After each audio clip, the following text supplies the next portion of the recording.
नमस्कार मित्रांनो, स्वागत आहे आपल्या युट्यूब चॅनलवरती एनटी कॉम्पिटिटिव्ह इलेक्ट्रिकल वरती. मित्रांनो, व्हिडिओ बनवण्याचा मुद्दा असा होता की तुम्हाला माहिती असेल विद्युत सहाय्यक या पदाची तिसरी वेटिंग लिस्ट ही फायनली लागण्यात आलेली आहे. तर ती वेटिंग लिस्ट लागली होती काल रात्री 9च्या आसपास. बघा मित्रांनो, जेव्हा ती वेटिंग लिस्ट मी बघितली, ओपन केली ती पीडीएफ, तर त्या पीडीएफ मध्ये लिहिलं होतं की 144 पदांची वेटिंग लिस्ट तिथं फायनली क्लिअर झालेली. मित्रांनो बघा, ही जी 144 पदांची वेटिंग लिस्ट आहे तर ती कोणत्या पद्धतीने वेटिंग लिस्ट क्लिअर झाली. आता मुलं सांगत होते की वेटिंग लिस्ट असणारे 800 850 पदांची वेटिंग लिस्ट ही फायनल क्लिअर म्हणजे 50% प्रतीक्षा यादीप्रमाणे जर त्यांनी विचार करत होते तर त्यांची वेटिंग लिस्ट क्लिअर होणार होती.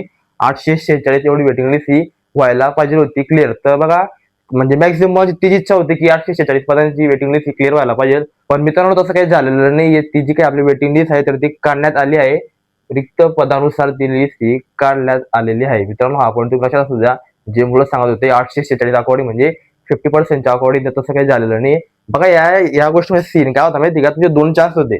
एक चान्स असा होता की 5386 म्हणजे ते आपले काही विद्युत सहाय्यक पद होते त्यामधील रिक्त पदानुसार ती लिस्ट जर कधी बघितलं आपण, तुम्हाला माहिती होते टोटल पोस्ट होते आपल्या विद्युत सहाय्यक पदाचे 5386 पद होते. त्याच्यानुसार सेकंड लिस्ट लागली. तुम्हाला माहिती असेल 1847 या पदांची सेकंड लिस्ट ही आपली लागण्यात आली होती जेव्हा आपलं विद्युत सहाय्यक या पदाची महावितरणमध्ये, म्हणजे जे काही आपले महापारेषण वाले भाऊ होते, विद्युत सहाय्यक होते, ते त्यांनी तो जॉब स्किप केला होता. म्हणजे त्यांनी पण पेपर दिला होता तो, आणि त्यांचे सिलेक्शन त्या लिस्ट मध्ये पण नाव होतं. तर असे मोठे तोरपे जे मुलं होत होते, म्हणजे काही डॉक्युमेंट मध्ये अडकले होते, काही त्यांचं फायनल सिलेक्शन झालं नसेल, काही ना काही सर्टिफिकेट काही प्रॉब्लेम वगैरे असेल, तर त्या मोठे तोरपे त्यांचा सीन असा होता की ते होते 1847 ते कॅन्डिडेट होते. आणि त्यांच्यापैकी मग जर का तुम्ही विचार केला असता ते 1847 फिलअप केल्यानंतर तर तुमचे पद रिक्त होणार होत होते. तर ते म्हणजे 150 ते 200च्या आसपास तुमचे अंदाज लावला होता की तेवढे पद रिक्त असणार. पण तसं काही झालेलं नाही मित्रांनो. आपली जी काही वेटिंग लिस्ट होती तर ती झालेली आहे 144 पदांची. तर वेटिंग लिस्ट ही फायनली लागण्यात आलेली आहे. आणि मित्रांनो, ह्या रूलनुसार म्हणजे रिक्त पदानुसारच ती आपली जी आता वेटिंग लिस्ट लागलेली आहे तर ती ह्या नियमानुसार ती वेटिंग लिस्ट ही क्लिअर झालेली आहे. आता दुसरा सीन असा होता मित्रांनो, बघा, फक्त 50% प्रतीक्षा यादीप्रमाणे पद भरले. तर बघा, तिथं असं म्हटलं होतं जे आपली ऍड होती 5386 पदांची ऍड होती, त्याच्यामध्ये काही 50% वेटिंग केलं तर आपलं होत होते 2693. आणि आपली जी सेकंड वेटिंग लिस्ट लागली होती तर ती होती 1847. आणि जर का तुम्ही 2693 मध्ये 1847 मायनस केले तर तुमचे पद म्हणजे रिक्त पद होत होते 846. बघा मित्रांनो, मॅक्सिमम मुलांना वाटत होतं की आपली जी काही वेटिंग लिस्ट असणार आहे तर ती या अकॉर्डिंग म्हणजे 50% अकॉर्डिंग तुमची वेटिंग लिस्ट लागणार आहे. तर 846 पद होत होते. आणि हाच अंदाज करून सर मुलं सांगत होते की जी वेटिंग लिस्ट असणार आहे तर ती असणार आहे 846 पदांची वेटिंग लिस्ट ही क्लिअर होणार आहे. पण मित्रांनो, तसं काही झालेलं नाही. आपली जी वेटिंग लिस्ट झालेली आहे तर ती ह्या अकॉर्डिंग म्हणजे 144 पदांची वेटिंग लिस्ट ही क्लिअर झालेली आहे. आता बघा मित्रांनो, काही मुलं याच्यामध्ये नाराज पण आहे, काही मुलं खुश पण आहे. आता बघा, खुश असे मित्रांनो, कारण की जी वेटिंग लिस्ट आहे तर ह्या अकॉर्डिंग लागलेली म्हणजे तुमचे जे काही मॅक्झिमम सीट असतील तर तुम्हाला पुढच्या भरतीमध्ये 100% तुम्हाला पद भरती बघायला मिळेल. म्हणजे काय, जर का तुमची ह्या अकॉर्डिंग जर का तुम्ही वेटिंग लिस्ट लागते तर तुम्हाला पद वगैरे वॅकंट जाणार आहे का? नाही जाणार आहे. तुम्हाला पुढच्या वेळेस भरती 100% द्यावा लागणार आहे. जर का तुम्ही ह्या अकॉर्डिंग विचार केला तर बघा, 50% मध्ये जर का तुम्ही विचार केला तर 2693 म्हणजे हे 5396 पद भरले गेले असते. त्याचबरोबर वेटिंग म्हणजे 50% वेटिंगच्या रूलनुसार तुमचे 2693 पद हे त्यांना भरावेच लागले असते. म्हणजे विचार करा मित्रांनो, 5380 पद वेगळे आणि 2693 हे पद वेगळे, म्हणजे तुम्हाला इतक्या मोठ्या पदांची भरती होऊन गेली असते. म्हणजे 2693 ही भरती तुम्हाला याच वेटिंग लिस्टच्या मार्फत एवढे पद हे भरले गेले असते. मग तुम्ही विचार करा मित्रांनो, नवीन भरती आली असती का? किती वेळ लागला असता या भरती आणण्यासाठी? आणि तुम्ही विचार करा की 2693 पद कमी आहेत का? ते पण 50% वेटिंग रूलच्या नुसार जर कधी हे पद भरले गेले असते तर मग तुम्ही विसरून गेले असते की नवीन भरती आली असते आणि तुम्ही विचार केला असता की पुढच्या वर्षी भरती आपल्याला बघायला मिळणार आहे. तर बघा मित्रांनो, हा तो एक ट्विस्ट पॉईंट होता. जर का तुम्ही ह्या अकॉर्डिंग गेला तर तुमचे 846 पद रिक्त होणार होते. पण तसं काही झालेलं नाही. आणि तुमची वेटिंग लिस्ट झाली 144 पदांची.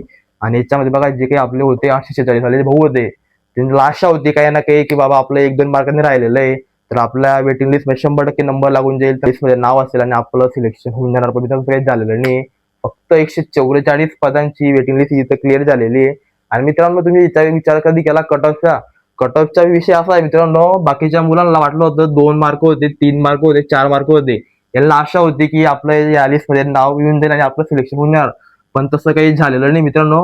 ह्याचा जो कट ऑफ आहे फायनली म्हणजे पॉईंट मध्ये आलेला आहे, म्हणजे 0 पॉईंट मध्ये ते 1च्या आसपासच कट ऑफ आहे इथं फिरलेला आहे या 144 या पदामध्ये जी काही वेटिंग लिस्ट लागलेली त्याच्यात म्हणता मुलं कट ऑफ किती गेला, 2 मार्कांनी कमी झाला, 3 मार्कांनी कमी झाला, तसं काहीच झालं नाही. फक्त तुमचे 0 ते 1, जास्तीत जास्त 1 किंवा 2 या मार्काच्या आसपास तुमचा कट ऑफ इथं ड्रॉप झालेला आहे.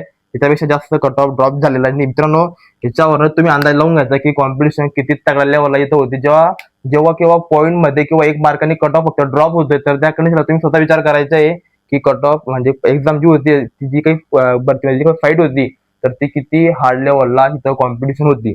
तर हा अंदाज तुम्ही तिथं लावायचा आहे. तर बघा मित्रांनो, अशी ती 2 कंडिशन होती. एक म्हणजे रिक्त पदानुसार आणि दुसरी म्हणजे 50% वेटिंग लिस्ट नुसार. तर बघा मित्रांनो, त्या कंडिशन नुसार तुम्ही विचार केला तर काही मुलं याच्यामध्ये हॅप्पी पण असतील, काही मुलं याच्यामध्ये नाराज पण असतील.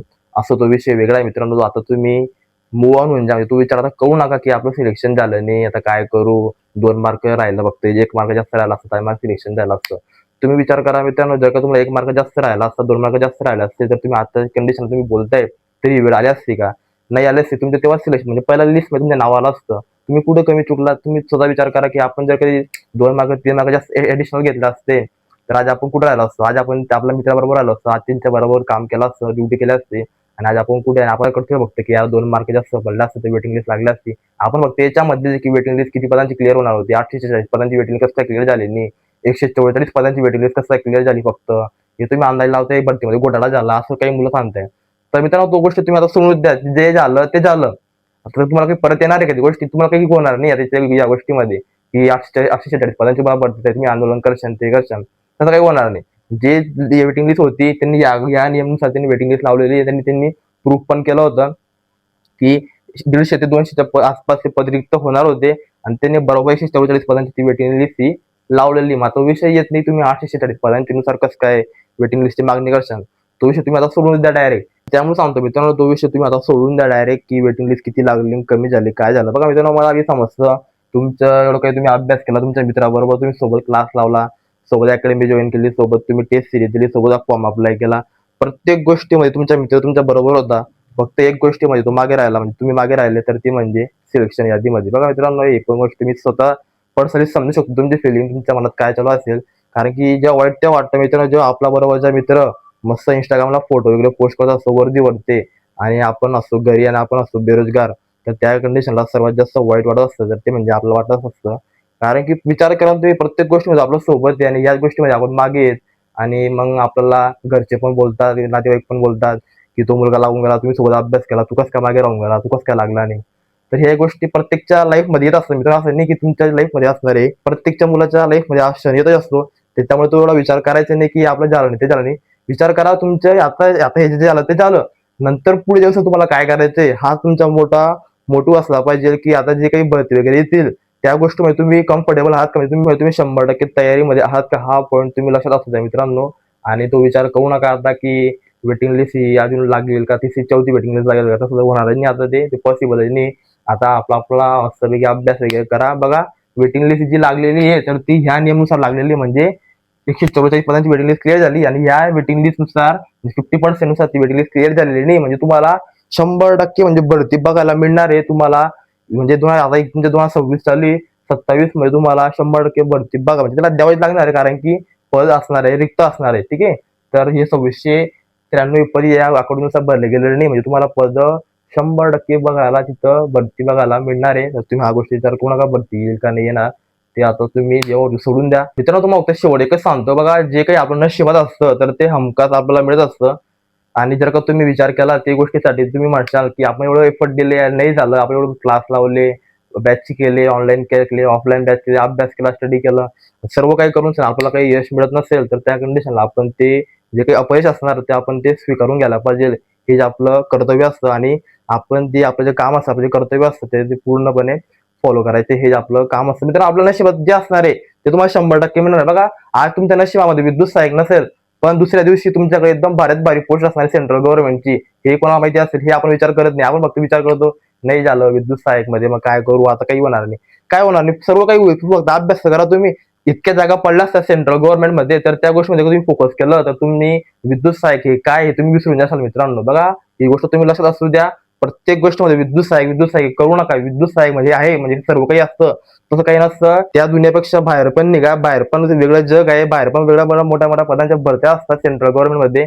त्या गोष्टीवर तुम्ही फोकस करा आणि त्या गोष्टीमध्ये आता मूव ऑन होऊन जाते. विद्युत सहाय्यक आता नाव तो सोडून द्या. जी भरती येईल तेव्हा आपण ते फक्त लावू, तो वेगळा विषय. आता पुढे जाऊन सांग काय करायचे आपल्याला, तो निर्णय तुम्ही स्वतः वैयक्तिक निर्णय घ्या आणि मस्तपैकी मूव ऑन घ्या. काही टेन्शन घेऊ नका, मस्तपैकी चिल करा आणि जे काही आपले पुढचे काही एक्झाम असतील तर त्याच्यामध्ये तुम्ही आता प्रिपरेशन करा. बघा मित्रांनो, एवढंच तुम्हाला या व्हिडिओमधून सांगायचं होतं. आणि टेन्शन घेऊ नका, जी वेटिंग लिस्ट लागली आहे 144 पदांची, त्याच्यामध्ये काही मुलं सिलेक्टेड असतील तर त्यांना माझ्याकडनं कॉंग्रॅच्युलेशन.